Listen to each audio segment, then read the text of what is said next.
We're just going to take just 10 minutes just to hear from David and from Heather a little bit about their story and the stories of things that they've been involved in over the last year or so. And we're going to start with David.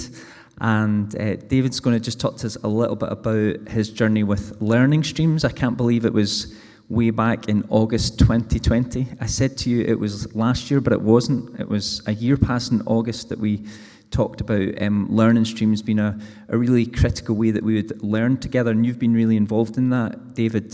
So just tell us a little bit about your journey with that over the last year or so, and then maybe your hopes going forward. Oh, yes. Dang it. Here's me thought I know. It's because Ruth's here.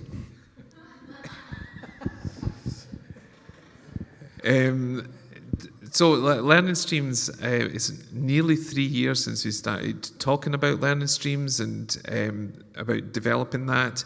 For those of you who don't know about learning streams, it's twice a year we stop our Connect groups for 6 weeks and we do some kind of course or 2-3 courses that people in church can get involved in.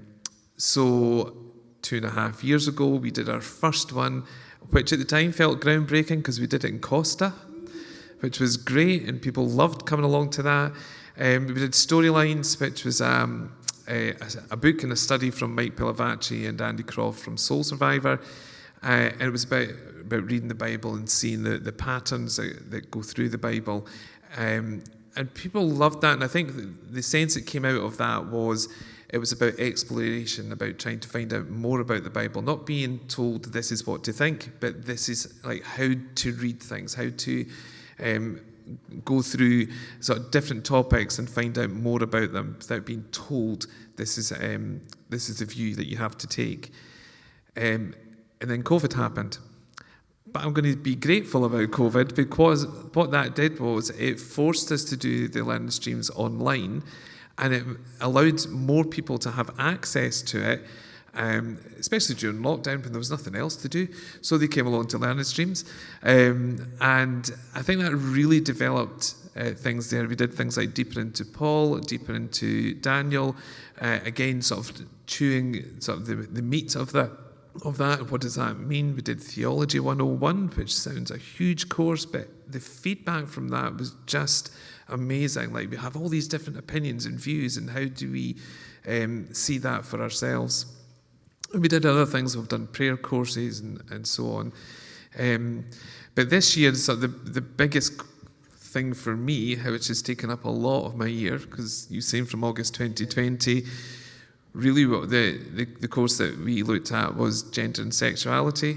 And there's been a lot of reading, because this wasn't a pre-prepared course that we did. We developed this course ourselves, and I'm saying we, Catherine's here. So Catherine and I put that course together, and I don't know how many books and websites and material that we looked at, but I've thoroughly enjoyed it. It's been eye-opening, and to have the learning streams develop into this point where we can come together in a safe place and discuss these things, whether it's controversial issues or whether it's like small issues, we can come together and we can be open and honest about what we're thinking, and not being told. I know that Stuart's going to be speaking, but not in a few minutes, but not being told on a Sunday morning this is what you think, because that's teaching. It's not necessarily learning, but this sort of learning together to be able to say, right, where are our opinions and what are your opinions, and learning from one another, and not saying that we are right or we have the truth. So it's been a brilliant year and eye-opening. You want me to talk about the hopes for this year as well? Well, the dream for this year, which wasn't our dream, is that we're running the course again. One of the things we're going to do is Catherine and I are going to meet with Andy to get the feedback from the course and maybe tweak it and develop it. So that will run again September, October time. So if you would like to come along to that. And for me, I think what the learning streams has been done, because we've done 5 sets and I've been involved in 5 of the courses, is about that. I think it's really developed in me a real thirst for learning and sort of pushing myself further on. So this year, I want to learn more about mental health issues. I'm starting to read stuff on suicide, which I was told off in the last service for saying that's not normal. So it's a strange thing, just sort of looking around that. What does God think about that? What are the issues? What are the stigmas around about that? And just find out more about it. And yeah, just to encourage other people to do these things as well. Brilliant, thank you, David. I'd just like to say on behalf of the church, thanks so much to David, who, as he said, has been involved in 5 of these courses, which has been a lot of work, especially the last one that he worked together with Catherine on. So we could give him a round of applause just now.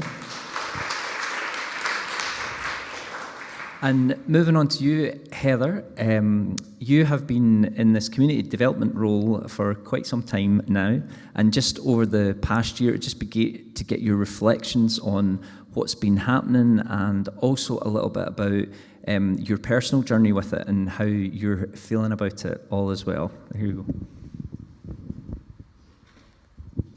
go. Thank you. I was chatting between the services with Chris, and I was just reflecting back. It was just before lockdown. I went out for a walk with my friend Pamela, who is one of the staff at the Linlithgow Community Development Trust. And Pamela and I were chatting about the needs in the community and the things that they're doing and the things that we're doing.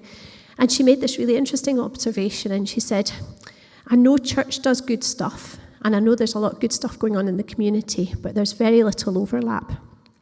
And she said, I'm just not aware of what the church is doing. And I don't know if I took that as a challenge, but I was concerned by that, and I thought that's not the way it's meant to be. And I've had this little phrase for a long time, I want to turn the church inside out. And I said earlier in the first service that I'm aware that there's a lot of you, week by week and day by day, in your normal everyday lives, getting on, meeting the needs of the people round about you through your work and through just who you are and where you live and the people you interact with. And that's us being church. But collectively as a church, I think we're learning a lot more about being involved more intentionally with our community and in a more joined up way with some of the organisations that are working in our community, the statutory organisations and other charities locally. So for me over the last year, that's been a lot of my work, is getting to know what's happening, getting to know some of the other leaders. We trained up to do Job Club through Christians Against Poverty, and that organisation is an amazing organisation working at all sorts of levels. And just this week I met with the new debt centre manager in West Lothian. They work through the food bank, and it's just great to be able to be in connection with these people who are supporting people. But also CAP work at a political level as well. They're around the table in Holyrood, helping to shape policy about poverty and inequality within our nation. So I'm not involved in that personally, but I'm aware of the people who are, and it's just great that it's all levels of society, and I think that's what we're doing as well through the links that we have with the council, as we hope to get the Lowport Centre. We're in conversations with folks in the council, our local councillors, the community council, as well as increasingly having people knocking our door, asking for help. And the privilege it is to walk a bit of a journey with some people who live nearby and have sought us out for help. And then it was Christmas Eve, somebody knocked the door and had no electricity and everywhere shut. So thankfully we were able to help him out, so we've been in contact with him further, and we've been connecting in with the agencies that he's involved with. And on Tuesday night, I'm going to be introducing him here to the Alcoholics Anonymous group. I don't know how many of you are aware that every Tuesday night, and it's been happening over Christmas because that's a really difficult time for folks who struggle. And Tuesday nights in this very place, week by week, there's an incredibly supportive group of people journeying together to support one another through the addiction that they struggle with. So on Tuesday night, I'm going to bring the guy along and introduce him to the folks here so that he's able to start getting some good people around him to hopefully support him through his journey. So that's some of the things that we've been involved in the last little while. That's brilliant. And again, I just want to say thank you on behalf of the church for all the work that you have done, because so much of it happens behind the scenes, and so much of it is kind of behind closed doors with like meetings with significant people within the community as well. And I definitely think it's one of these things that we're going to see a lot of fruit from. It's just a lot of preparation work has gone on in the last year or so. I would love to hear from you just a little bit about your own personal journey with this as well, and how it's kind of changed you, and what your hopes and dreams are for this year. Lovely. I love my job, and I think a lot of you realise that. And I think there's been a lot of things in my life that have led up to what I'm doing just now. So in school, I had the privilege of doing a nurture group for a while, and through school got training in nurture and what that means to support some of the kids that are going through really tough stuff.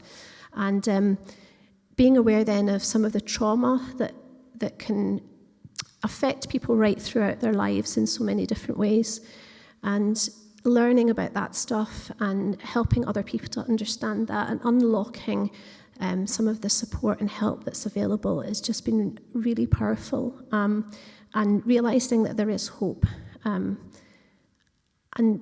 bringing the love of Jesus to people around about us is so much of what I'm trying to learn to do more and more, whatever that means and whatever that looks like, and to help us as a church to be more out there doing what we need to do to share the love of Jesus with the people that need us to be there, whether that's the politicians. The local council are really, really stretched at the moment. The guys that we're dealing with the building work, they've been trying to recruit new staff, and they're really struggling to get the appropriate people, and they're really stretched.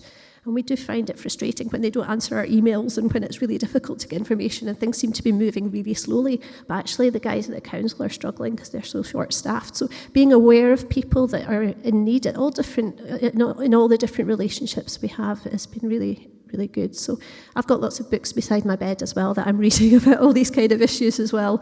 And it's great to just be on that journey of learning, watching how we treat people, and even the language and the words that we use about people. How to be Jesus is really my main thing.